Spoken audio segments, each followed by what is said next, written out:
Guys welcome cooking with Geetha. நான் இப்போ இன்றைக்கி பொங்கலுக்கு ஒருத்தரம் க்ளீனிங் ஒர்க் ஆரம்பிக்க போகிறேன். கிச்சனை வந்து எப்படிலாம் நான் மாற்ற போகிறேன். நிறையா தேவையில்லா பொருட்கள்லாம் ஒழிச்சு கட்டி எல்லாத்தையும் க்ளீன் பண்ண போகிறேங்க. நிறையா சாமான்கள்லாம் தேவையில்லாமலாம் கிடக்கு.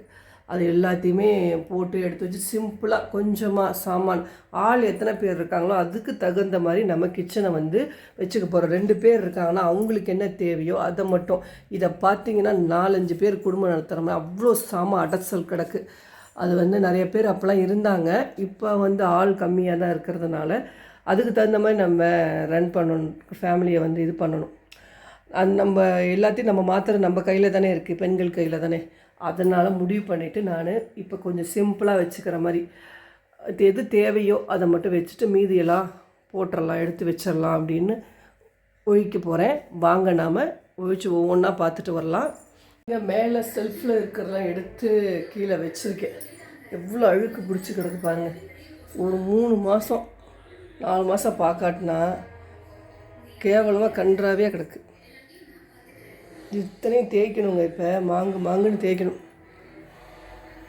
இப்போ ஒரு க்ளீன் பண்ணுறதுங்கிறது எவ்வளோ பெரிய கஷ்டங்கிறது நல்லா தெரியுதுங்க. எல்லாருக்குமே தெரியும். ஒரு கிச்சனை க்ளீன் பண்ணணுன்னா பாடியோ மஞ்சள் காஞ்சி போயிடும்.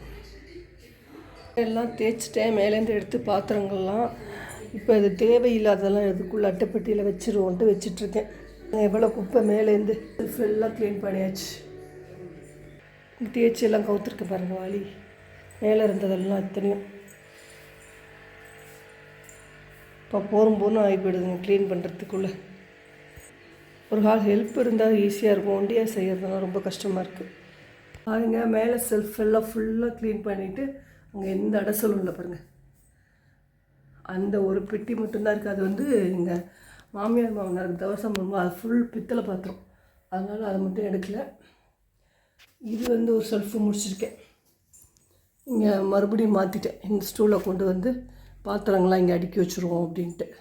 ஒவ்வொரு தடவையும் அடுக்கும்போது ஒவ்வொரு டைப்பில் பண்ணி வச்சா எப்படி நல்லா இருக்குங்கிறத மாற்றி செஞ்சுட்டே இருப்பேன். உங்களுக்கும் அது மாதிரி செய்கிற பழக்கம் உண்டா? பாருங்கள், அடுக்கியிருக்கேன். பாருங்கள், இந்த அளவுக்கு பாத்திரத்தை குறைச்சிருக்கேன். இவ்வளோதாங்க பாத்திரம். எல்லாம் எடுத்து இந்த பெட்டிக்குள்ளே அடக்கிட்டேன். தேவைப்படுற பாத்திரத்தை எடுத்துக்கலாம் அப்படின்னு சொல்லிட்டு இதெல்லாம் ஃபுல்லாக இந்த கிரைண்டர் பெட்டி இருந்தது, அதில் போட்டு வச்சுட்டேன். முடிஞ்ச அளவுக்கு எடுத்துகிட்டு அது மாதிரி தட்டு 2 ஸ்டாண்டு வச்சுருந்தேன். ஒரே ஸ்டாண்டு ஆக்கிட்டு ஒரு ஸ்டாண்டில் வந்து சாப்பாடு தட்டு, டிஃபன் தட்டு டைனிங் டேபிள் மேலே வச்சுக்கிட்டேன்.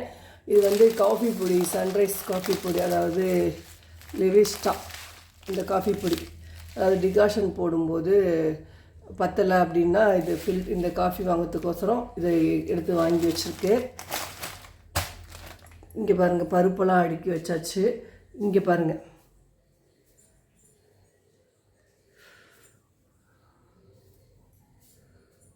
எந்த அளவுக்கு அடுக்கி வச்சுருக்கேன்னு பாருங்கள். சில்வர் டப்பாலாம் ஃபுல்லாக கீழே.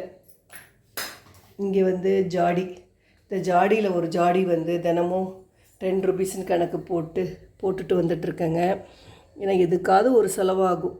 ரொம்ப நம்மளால் என்ன வருமானம் இருக்கோ அந்த வருமானத்துக்கு ஏற்ற மாதிரி நம்ம இந்த மாதிரி நம்ம லேடிஸ் எல்லாமே இந்த புளி இதிலலாம் அந்த காலத்துலலாம் பாட்டிலாம் வச்சுருப்பாங்க.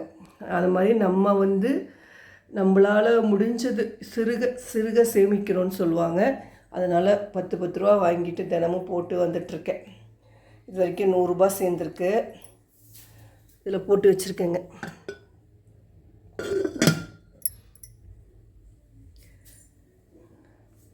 எப்படி இருக்குதுன்னு பாருங்கள். மாற்றினது ஃபுல்லாக நான் முடிச்சுட்டு உங்களுக்கு காட்டுறேன். இன்னும் ஃபுல்லாக முடிக்கலை. எல்லாம் பாத்திரங்க எவ்வளோ கிடக்கு பாருங்கள். அப்படியே அசந்து போயிடுச்சு. வேலை செஞ்சு இன்னும் முடிஞ்ச பாடு இல்லை. ஒவ்வொன்றையும் பார்த்து எடுத்து ஒழிச்சு போட்டு ஒரு நிறையா எடுத்து வச்சுருக்கேங்க. நிறையா சேர்த்துட்டேன். ஃப்ரிட்ஜை இந்த பக்கம் திருப்பி வச்சுருந்தேன். இதை இந்த சைடு திருப்பி வச்சுட்டு பக்கத்தில் இங்கே தண்ணி கொண்டு வச்சுட்டேன், ஈஸியாக இருக்கும்ன்ட்டு. அப்புறம் பாத்திரங்கள்லாம் எப்படி கிடந்தது பார்த்திங்களா. இப்போ எப்படி தேய்ச்சி க்ளீன் பண்ணிவிட்டேன். பார்த்தாலே காலம்பா தலை சுற்றிட்டு இருந்தது. இப்போ கொஞ்சம் ரிலீஃப் ஆகிடுச்சு. அப்போ க்ளீன் பண்ணி முடிக்கிறதுக்குள்ளே ஒரு வழி ஆகிடுச்சுங்க. எல்லாம் பாத்திரங்கள்லாம் இங்கே அடுக்கி மாற்றி எல்லாத்தையுமே மாற்றிட்டேன்.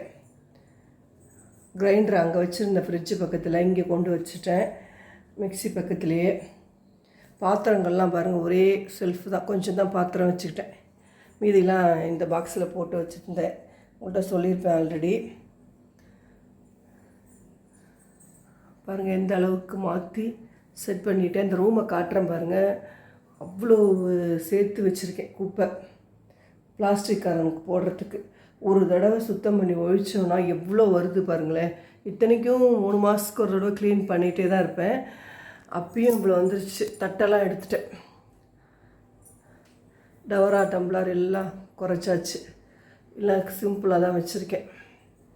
இதாங்க என் பொங்கலுக்கு க்ளீன் பண்ணது கிச்சன். இது எப்படி இருக்குங்கிறத சொல்லுங்கள் கமெண்டில். பிடிச்சிருந்தா நம்ம சேனலுக்கு சப்ஸ்கிரைப் பண்ணிக்கோங்க, ஷேர் பண்ணிக்கோங்க. மறக்காமல் உங்கள் சப்போர்ட்டை நம்ம சேனலுக்கு கொடுங்க. நம்ம அடுத்த நல்ல வீடியோவில் பார்க்கலாம். Tata, bye bye.